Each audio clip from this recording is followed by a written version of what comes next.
ایک بچے کی زندگی پر آدھارت ہے جس کا پالن پوشن ایک غریب پریوار میں ہوتا ہے، لیکن پھر بھی وہ اپنی محنت اور حوصلے کے دم پر وہ مقام حاصل کرتا ہے جس کے بارے میں لوگ اکثر خواب ہی دیکھتے رہ جاتے ہیں۔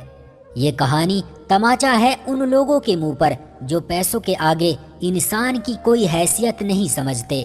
دوستو، کہانی کو پورا سنیے گا، بہت ہی زبردست قصہ ہے۔ بابا، میں پورے اسکول میں فرسٹ پوزیشن سے پاس ہوا ہوں، یہ دیکھو مجھے اسکول والوں نے کپ دیا ہے۔ حاسم بہت خوش تھا۔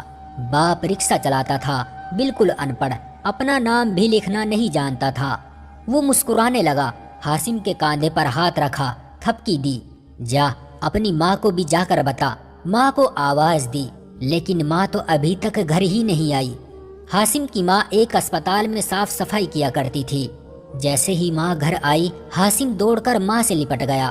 اماں، میں پہلی پوزیشن پر آیا ہوں۔ ماں بہت خوش ہوئی، دعائیں دینے لگی۔ حاسم پڑھائی کے لحاظ سے بہت قابل تھا، یوں کہہ لے وہ کم عمر میں ہی بڑی بڑی باتیں کرنے لگا تھا، لیکن اسے سرکاری اسکول میں اس طرح کی شکشا نہیں مل پا رہی تھی جیسی وہ چاہتا تھا۔ اسکول میں وہ اکثر دیکھتا تھا ماسٹر صاحب بچوں کے بھوشیہ کی اتنی فکر نہیں کرتے تھے۔ سرکاری اسکول میں پڑھائی بس نام کی تھی، اگر بچہ کچھ پڑھائی کرتا اور ٹھیک نہ کرے تو بس ڈنڈے مارے جاتے تھے، لیکن کبھی پیار سے بیٹھا کر سمجھاتے نہیں تھے، بس مارنے پیٹنے کو ہی پڑھائی سمجھتے تھے، اور زیادہ تر آفس میں بیٹھ کر باتیں گھڑتے رہتے۔ لیکن حاسم کو ایسے نہیں چلنا تھا، اس کی سوچ غلامی نہیں تھی۔ ایک دن کہنے لگا، بابا مجھے پرائیویٹ اسکول میں پڑھنا ہے۔ باپ مسکرا کر بولا، بیٹا ہم غریب لوگ ہیں، نہیں پڑھا سکتے اتنے مہنگے اسکول میں۔ لیکن حاسم ضد کرنے لگا۔ وہ جس اسکول میں پڑھنے کی بات کر رہا تھا، اس اسکول میں تو اس شہر کے نامی گرامی امیروں، ویپاریوں اور افسروں کے بچے پڑھتے تھے، لیکن حاسم اسی اسکول میں پڑھنا چاہتا تھا۔ لیکن کیسے؟ باپ تو رکشہ چلاتا تھا اور ماں اسپتال میں جا کر صاف صفائی کرتی تھی۔ باپ سوچ رہا تھا کہ کروں تو کیا کروں۔ ادھر حاسم بھی باپ سے بار بار ضد کرتا رہا، میرا ایڈمیشن اسی اسکول میں کروائیں۔ باپ نے سوچا، میرے بیٹے کی تعریفیں سب کرتے ہیں، میرا بیٹا قابل ہے، ذہین ہے اور انشاءاللہ پڑھ لکھ کر بڑا انسان بنے گا۔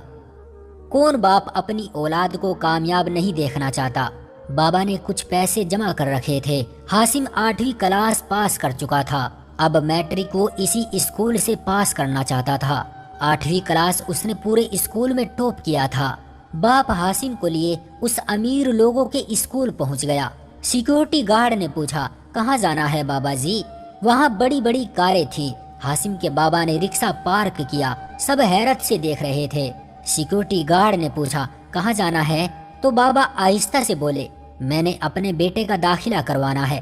سیکیورٹی گارڈ نے حاسم اور اس کے بابا کی طرف دیکھا اور مسکرا کر بولا، بابا جی لگتا ہے آپ غلط اسکول میں آ گئے ہو، یہاں آپ کا بچہ نہیں پڑھ سکے گا۔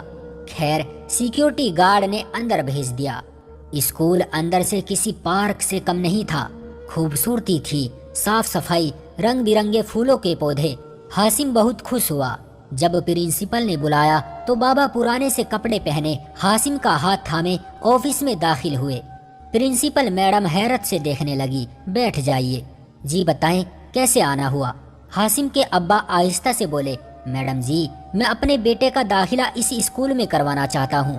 میڈم مسکرانے لگی، بھائی صاحب آپ کیا جاب کرتے ہیں؟ کام کاج کیا ہے آپ کا؟ بابا آہستہ سے بولے، میرا نام بصیر ہے، میں رکشہ چلاتا ہوں، اور یہ میرا بیٹا حاسم ہے جو پڑھائی میں بہت تیز ہے، اس کا خواب اس اسکول میں پڑھنا ہے۔ میڈم مسکرا کر بولی، آپ اس اسکول کے بارے میں جانتے ہیں کیا؟ بصیر پھر آہستہ سے بولا، میڈم جی بس اتنا جانتا ہوں، یہاں پڑھنے والے بچے کامیاب ہوتے ہیں۔ میڈم بولی، اس کے علاوہ آپ کیا جانتے ہیں؟ بصیر چپ ہو گیا۔ میڈم نے آہستہ سے بتایا، یہاں کی ایڈمیشن فیس 1,00,000 روپے ہے اور پھر سالانہ فیس 4,00,000 روپے ہے۔ کیا آپ اتنی فیس ادا کر سکتے ہیں؟ بصیر نے سر جھکا لیا، میڈم آپ میرے بیٹے کو داخلہ تو دے دیں، میں فیس کا انتظام کر لوں گا۔ میڈم بصیر کی طرف دیکھ کر بولی، کل آپ کے بیٹے کا انٹرویو کیا جائے گا، جس کے بعد ہم فیصلہ کریں گے داخلہ دینا ہے یا نہیں۔ آپ ابھی گھر جائیں۔ اتنے میں اسکول کا چیئرمین آیا۔ کون تھا یہ؟ میڈم نے بتایا رکشہ چلاتا ہے، کہتا ہے اپنے بیٹے کو یہاں پر پڑھانا چاہتا ہے۔ چیئرمین کہا لگا کر رسا، کیسے کیسے لوگ ہیں دنیا میں، آٹو والا اب اپنے بیٹے کو یہاں پڑھائے گا؟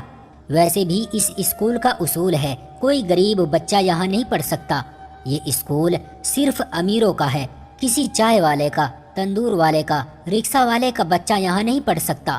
ادھر بصیر بہت پریشان تھا، اتنے پیسے کہاں سے لاؤں؟ میں اپنے حاسم کو ہر حال میں پڑھانا چاہتا ہوں، کسی مقام پر دیکھنا چاہتا ہوں۔ حاسم اپنے بابا کی پریشانی محسوس کر رہا تھا لیکن خاموش تھا۔ بابا نے پریشانی کی وجہ سے کھانا بھی نہیں کھایا تھا۔ دوسرے دن بصیر بیٹے کو ساتھ لیے اسکول پہنچ گیا۔ انٹرویو کرنے والی ٹیم بیٹھی ہوئی تھی۔ انہوں نے مختلف سوالات کیے، ہر مشکل سے مشکل سوال کیے، لیکن حاسم ہر سوال کا جواب دیتا رہا۔ سب کافی حیران ہو رہے تھے۔ انٹرویو پاس کر لیا، لیکن اسکول کا چیئرمین بولا ہم کیسے اس رکشہ والے کے بیٹے کو اسکول میں ایڈمیشن دے سکتے ہیں؟ یہ ناممکن ہے، یہاں بڑے لوگوں کے بچے پڑھتے ہیں، وہ اپنی توہین سمجھیں گے۔ سب نے ہاں میں ہاں ملائی۔ آپ بالکل صحیح کہہ رہے ہیں۔ لیکن پرنسپل میڈم نے کہا بچہ قابل ہے، اسکول کا نام روشن کرے گا۔ وہ سب یہ باتیں کر رہے تھے کہ حاسم مسکرا کر بولا آپ سب کو آپ کا مقام، آپ کی امیری مبارک ہو۔ محنت میں نے کرنی ہے اور صلہ اوپر والے نے عطا کرنا ہے۔ حاسم اٹھا، سلام کیا اور چل دیا۔ چھوٹا سا بچہ بہت بڑی بات کہہ کر گیا تھا۔ حاسم اپنے بابا کے سینے سے لگ کر رونے لگا۔ بابا جان آپ پریشان نہ ہو، اتنے بڑے اسکول میں پڑھنے کی کوئی ضرورت نہیں، جہاں انسان سے زیادہ پیسے کو اہمیت دی جاتی ہے۔ بصیر مسکرایا، بیٹا جیسا تم کو اچھا لگے، میں ٹھہرا ان پڑھ، مجھے کیا پتا۔ حاسم واپس سرکاری اسکول میں داخل ہو گیا۔ باپ دن رات محنت کرتا، ماں چپراسی بن کر اسپتال میں جھاڑو پوچھا کرتی۔ حاسم نے میٹرک میں ٹاپ کیا۔ وقت گزرتا رہا، ہر سال فرسٹ پوزیشن سے پاس ہوتا اور پھر وکالت پڑھنے لگا۔ ماں باپ کی اکلوتی اولاد تھا، لیکن اب بصیر بوڑھا ہو چکا تھا۔ حاسم محنت کرتا رہا، وہ جانتا تھا محنت کرنے والوں کو اوپر والا کبھی تنہا نہیں چھوڑتا۔ ہوا کچھ یوں بھی تھا کہ غریب سمجھ کر سب رشتہ بھی توڑ گئے تھے، کوئی منہ نہ لگاتا تھا ان کو۔ حاسم کی ماں 50 سال کی ہو چکی تھی اور آج بھی وہ ہاتھ میں جھاڑو لیے اسپتال میں صاف صفائی کرتی پھرتی تھی۔ اور پھر وہ دن آیا، حاسم ایک وکیل بن گیا اور پھر وکالت کے بعد خوب محنت کی اور تب تک قدم نہ روکے جب تک جج کے عہدے پر کھڑا نہ ہو گیا۔ اصل کامیابی کا دن تو وہ تھا جب سب رشتہ دار منہ موڑ گئے تھے، جب کوئی ان سے بات کرنا گوارا نہ کرتا تھا، جب کسی کا بیٹا دبئی جاب کرتا تھا اور کسی کا امریکہ۔ اس لمحے ایک 50 سال کی بڑھیا اور ایک 55 سال کا بوڑھا بزرگ پرانے سے کپڑے پہنے اپنے بیٹے کی جج بننے کی خوشی میں ایک پارٹی میں موجود تھے۔ بصیر کی آنکھوں میں آنسو تھے، اپنے رکشے کے پاس کھڑا رو رہا تھا۔ آج بیٹا جج بن گیا۔ حاسم نے ماں اور بابا کا ہاتھ پکڑا، اسٹیج پر لے گیا، سب لوگ تالیاں بجانے لگے۔ اور دوسرے دن حاسم کے ساتھ ماں اور بابا کی فوٹو اخبار میں بھی آ چکی تھی۔ جج مسٹر حاسم صاحب اپنے ماں باپ کے ساتھ خوشگوار لمحے گزار رہے تھے۔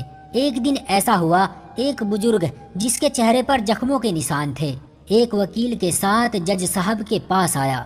وکیل حاسم سے کہنے لگا، جج صاحب امریکن اسکول کے چیئرمین کے بیٹوں نے جائیداد تو باپ سے زبردستی اپنے نام کروا لی ہے، لیکن اب ان کے بچے ان کو ساتھ رکھنے کے لیے تیار نہیں ہیں، یہ چاہتے ہیں کہ انہیں انصاف دیا جائے۔ حاسم نے جب اس بوڑھے کی طرف دیکھا تو اپنی کرسی سے اٹھ کھڑا ہوا، اس بوڑھے کے قریب آیا۔ بابا جی کیا آپ مجھے پہچانتے ہیں؟ میں کون ہوں؟ بزرگ انکار میں سر ہلا کر بولا، نہیں بیٹا۔ اتنے میں حاسم کے بابا کا فون آیا، پتر میں تیری عدالت کے باہر بیٹھا ہوں، ڈاکٹر کے پاس جانا ہے، میں انتظار کر رہا ہوں۔ حاسم نے اپنے بابا کو عدالت کے اندر آنے کا کہا، پھر اس بزرگ سے مخاطب ہوا، سر جی آپ امریکن اسکول کے چیئرمین مالک ہیں، یاد کریں آج سے 13 سال پہلے ایک بچہ آیا تھا جس کا باپ رکشہ چلاتا تھا۔ اس بچے نے انٹرویو کے دوران ہر سوال کا جواب دیا، لیکن آپ نے یہ کہہ کر اسے ایڈمیشن نہ دیا، اس اسکول میں صرف امیروں کے بچے پڑھتے ہیں اور کسی رکشہ والے کا بچہ یہاں پڑھے یہ ہماری توہین ہے، اور آپ نے اس بچے کو داخلہ نہیں دیا تھا۔ جانتے ہو وہ بچہ کون ہے؟ وہ آپ کے سامنے کھڑا جج حاسم ہے، اور وہ جو بوڑھا سامنے سے چلتا آ رہا ہے نا، جسے آپ نے جاہل کہا تھا اور بہت باتیں سنائی تھی، وہ اس جج کا باپ بصیر صاحب ہے۔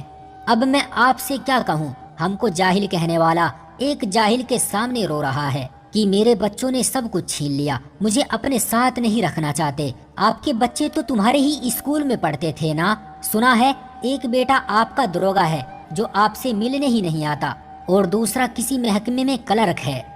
چیئرمین رونے لگا۔ حاسم نے بزرگ کے آنسو صاف کیے اور پیار سے بولا، میرا مقصد آپ کو تانا دینا یا نیچا دکھانا نہیں تھا، بس اتنا کہنا چاہتا ہوں، مجھے لگتا تھا بڑے اور مہنگے اسکول میں ہی پڑھ کر کامیابی مل سکتی ہے، جبکہ میں غلط تھا۔ محنت کرنے والوں کے لیے سب کچھ ممکن ہوتا ہے۔ میرے بابا، میری ماں ساری زندگی محنت کرتے رہے، سب لوگ ہمارا ساتھ چھوڑ گئے، ہماری غریبی کا مذاق اڑایا گیا، مجھے غربت کی وجہ سے اچھے اسکول میں ایڈمیشن نہ ملا، لیکن پھر بھی میں اپنی منزل کی طرف بڑھتا رہا۔ میں نے دن رات محنت کی، میں نے کبھی ہار نہیں مانی، میں حالات سے لڑتا رہا، اور اوپر والے نے میری محنت کا صلہ دیا، اور آج میں اس کے حکم سے ایک جج ہوں۔ کیا فرق پڑتا ہے آپ سرکاری اسکول میں پڑھ رہے ہیں یا کسی مہنگے انگلش میڈیم میں؟ پڑھنا آپ کو ہے، محنت آپ نے کرنی ہے۔ چیئرمین جو آج اولاد کے ہاتھوں بے عزت ہو رہا تھا، اسے اپنی غلطی پر شرمندگی تھی، بولا، میں اپنی اولاد کو انگلش کلچر سکھاتے سکھاتے انسانیت سکھانا اور سنسکار دینا بھول گیا تھا، جس کا نتیجہ آج میرے سامنے ہے۔ دوستو، میں یہ نہیں کہتا زیادہ پڑھنا یا کسی انگلش اسکول میں پڑھنا غلط ہے، لیکن پڑھائی کے ساتھ ساتھ بچوں کو سنسکار دینا بھی ضروری ہوتا ہے۔ بھلے ہی پڑھ لکھ کر کوئی کتنا ہی بڑا افسر بن جائے، لیکن ماں باپ کی عزت اور خدمت اولاد تبھی کرتی ہے جب اسے بچپن سے ہی عزت اور خدمت کرنا سکھایا جاتا ہے، پھر چاہے وہ ان پڑھ ہو یا پڑھا لکھا ہو، غریب ہو یا امیر ہو۔